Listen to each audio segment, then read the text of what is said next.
Some uplifting developments in the trade front. Seoul reached an agreement with Washington in principle on how the two sides will amend their free trade deal.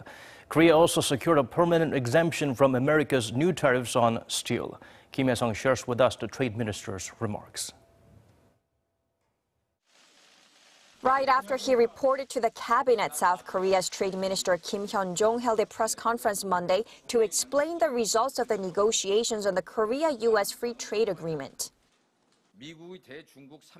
Uncertainty has been growing in the global market following the U.S. plan to impose sanctions on China, and the latest agreement has removed two of those uncertainties.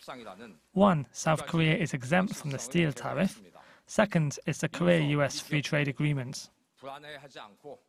Kim, Seoul's pointman on trade talks, said South Korea is the first country to receive an indefinite exemption from Washington's 25% steel tariff measures.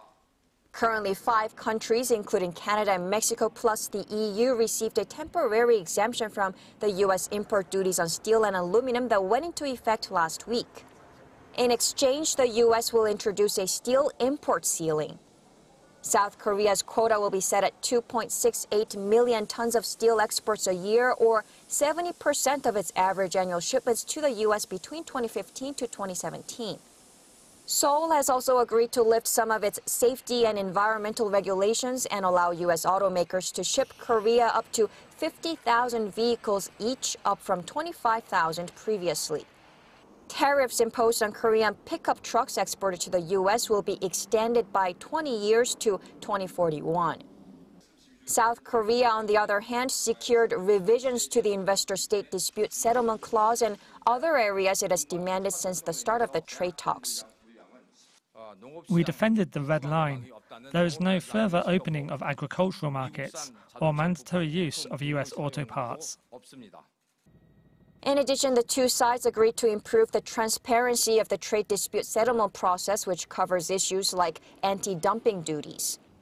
The tentative agreement comes less than 3 months since the first round of trade talks began in January. U.S. Treasury Secretary Steven Mnuchin also described the agreement as an absolute win-win in an interview with Fox News Sunday local time. South Korea's trade ministry said working-level officials are ironing out the details so that Seoul and Washington can finalize their amendments to the 6-year-old trade deal soon. Hyesung, Arirang News.